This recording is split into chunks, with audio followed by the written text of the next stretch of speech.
Okay, almost 12:01. So let's get going. Welcome, everyone. It's Tuesday, Attention Training Tuesday. And it feels like the theme for me these days is sort of trying to kind of push the boundaries a little bit and see if there are uh, anything interesting to discover in getting into some nuanced details about things. So today the idea is to use our capacity for attention to see if we can parse out some specific nuances. And uh, here's what I'm going for. This is somewhat related to this concept of blind spots. And in the Buddhist tradition, there's this idea of what's called the near and far, or rather far and near enemies of virtues. And so here's where I'm going with this. So how do we use attention to get real with ourselves, like to notice those nuances when there's a part of us that thinks we're doing something, yet if we get a little tighter with what's actually happening, we begin to realize that, oh, maybe what I'm intending to do is not exactly what's happening. So let me describe what I'm getting into. So this idea of nuance or attention to details actually matter. So for example, loving kindness, I think for most of us, it's kind of an obvious virtue, right? We'd all love to be uh, kinder. We'd love to be more skilled at practicing loving kindness. And so it's clear to us that the opposite of loving kindness, which the Buddhists would call the far enemy, is hatred or ill will, right? That's the other bookend of loving kindness. And yet, oftentimes when we think that we're practicing loving kindness, if we get really sort of tight with what's actually going on for us, we realize that what the Buddhists call as the near enemy of these virtues is actually taking place, meaning we're not exactly practicing hatred or ill will, and yet there's something in there where there's some conditionality or there's some attachment to how things ought to be in order for me to be truly practicing loving kindness. Another example would be compassion. So the far end of that spectrum is cruelty, right? Instead of being open and caring for the other person, I'm just downright cruel. I'm guessing most of us on this call usually don't do that, and yet sometimes there's this flavor that creeps into situations where we're trying to practice compassion, but actually what we're doing is pity. So I think that for me, the clearest form of this is equanimity, right? So we all want to be in flow and practicing this capacity to just be calm and open and connected to whatever situation we're in, just feeling grounded and equanimous. And the opposite of that would be something like prejudice and being really judgmental. That's when we're clearly not practicing equanimity. And yet sometimes equanimity can appear as a kind of apathy or checking out. So I think, there's a part of me that's telling myself I'm in this difficult conversation. I'm just trying to be equanimous. And yet if I really get clear about what's going on for me, I'm actually kind of checking out. I'm just not really engaging in what the other person is saying or what they're experiencing. And I've become a little bit apathetic, or I'm just kind of checking out of really being with what the other person is experiencing. Again, I'm taking a little bit of a risk here in terms of, this is very nuanced, but I'm hoping that, if we focus on this in our own lives and get tighter, get real with what exactly is happening, as I'm engaging in this specific situation, am I really being loving and kind or compassionate or equanimous, or am I kind of getting wrapped up or confused by, again, what the Buddhists would call the near enemy of these virtues? So I hope this all makes sense today. Let's try it out, and if it doesn't work, so be it. That's part of what we're doing here. We're always exploring. So Let's start off by closing our eyes. My immediate instinct is to take a deep breath and let go. So remembering that whatever has happened this morning is done, it's over.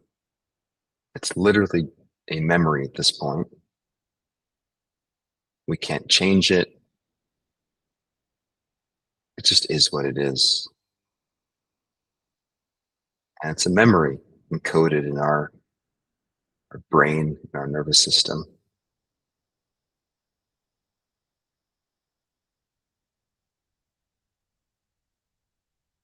And then also noticing that whatever ideas we have about what might happen later this afternoon, it's 12:06. So I have no idea what's going to happen at 12:07, let alone 1 p.m. or 8 p.m. And just noticing that this too is just literally a figment of our imagination, the brain just anticipating what may happen, but it's got nothing to do with what's happening right here, right now.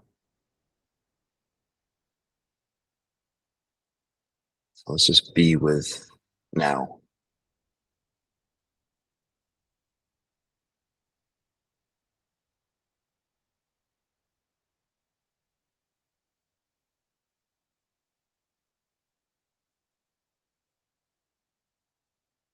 Maybe ask yourself the question, what is happening right now?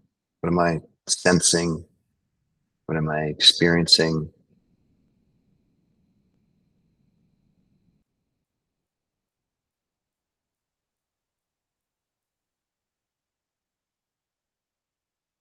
There's the body sitting, standing, laying down.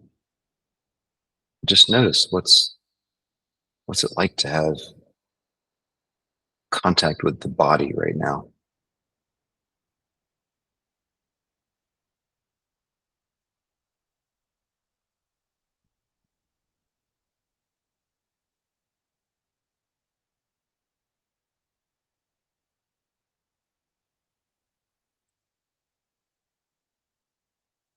When it comes to mindfulness and attention, the reason we go to the body is because it's always in the now.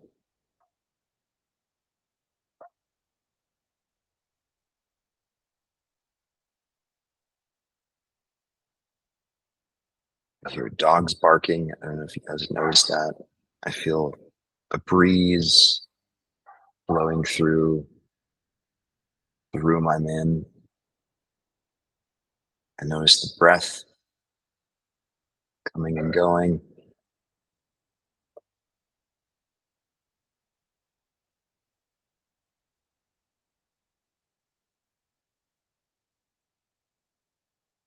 Just noticing.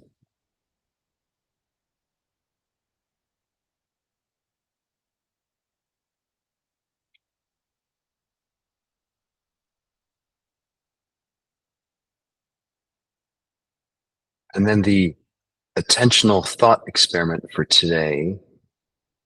We'll try a few different versions of this, but I want you to think back to an experience where you were interacting with someone or people, and really what was at the heart of your desire to be in that situation was kindness and love. You really wanted to be there in an open, loving, kind manner.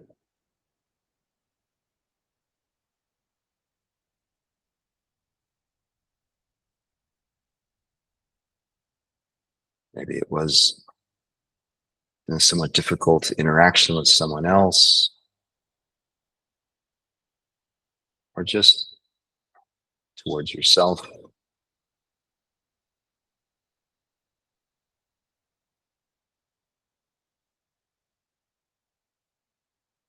And I'm guessing in this situation, it's clear to you that what you don't intend to be doing or engaging with is cruelty or hatred. And so getting really clear by focusing attention on, yeah, I want to be loving, I want to be kind. I'm so clearly not wanting to be hateful. That's obvious. But now focus your attention on the details or the nuances of how are you actually showing up? What is your mindset? What are the words that you're using? What's your body language? And can you feel any hinge of conditionality or an attachment to how you think things ought to be right now, what they ought to be saying or ought to be doing? So we're on this continuum, the spectrum. On the one hand, there's loving kindness. The other extreme is hatred or ill will. Yet in the middle, oftentimes we find ourselves in this nuanced landscape where we're not completely loving or kind. We're attached to certain things being a certain way. And just notice that. Get requires humility and curiosity.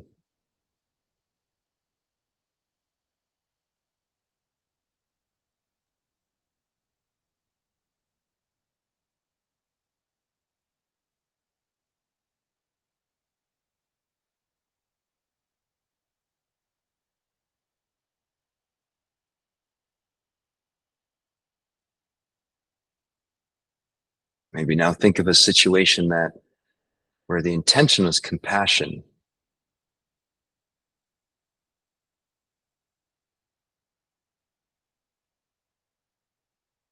I'm guessing the last thing that's on your mind is to be cruel or unkind.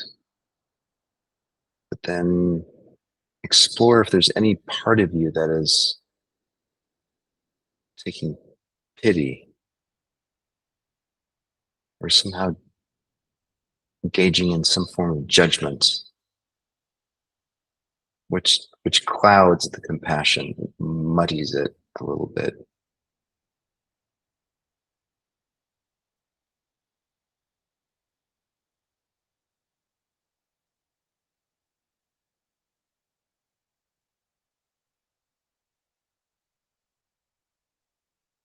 It's not wrong. It's not a problem.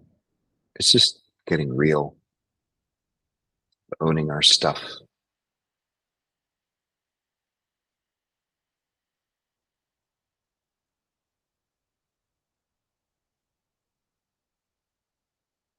Then maybe a situation in which the intention or the goal was to be equanimous. You just wanted to be the opposite of equanimity is prejudice or really strong judgments. Again, that's not what we're doing, but maybe we find ourselves kind of checking out or becoming more apathetic to what the other person is saying, what they're feeling. Again, just noticing the nuance there.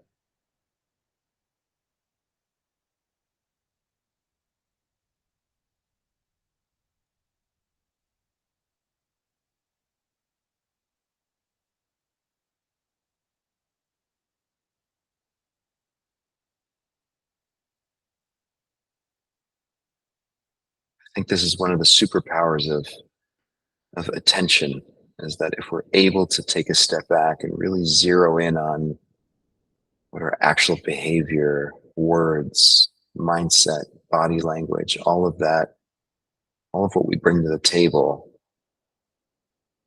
am I really being equanimous?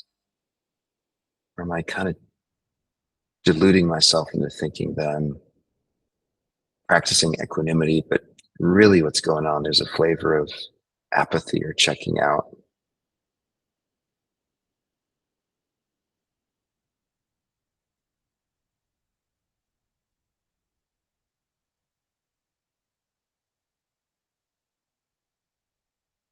And go ahead and take a deep breath in. Long, slow exhale through the mouth. Letting go. Hold the exhale for 5, 4, 3, 2, 1. Let's do one more. Slow exhale. And hold for 5, 4, 3, 2, 1. Go ahead, open your eyes. Come on back to the session. I wish we had more time to do this because, again, the nuances take a little bit of practice and time to connect with, and they're sneaky. So, if nothing else, I guess there's an invitation for you for the rest of the day just to pay attention and notice, like, you can use your attentional abilities to really check in with, am I really being kind? Am I really being equanimous? Or is there something else that's sneaking into this? And again, it's not intended to make you feel bad or stimulate any judgment, but it's just an opportunity to get real with what's actually going on. Hope this was useful. Take care, everyone. I'll see you tomorrow.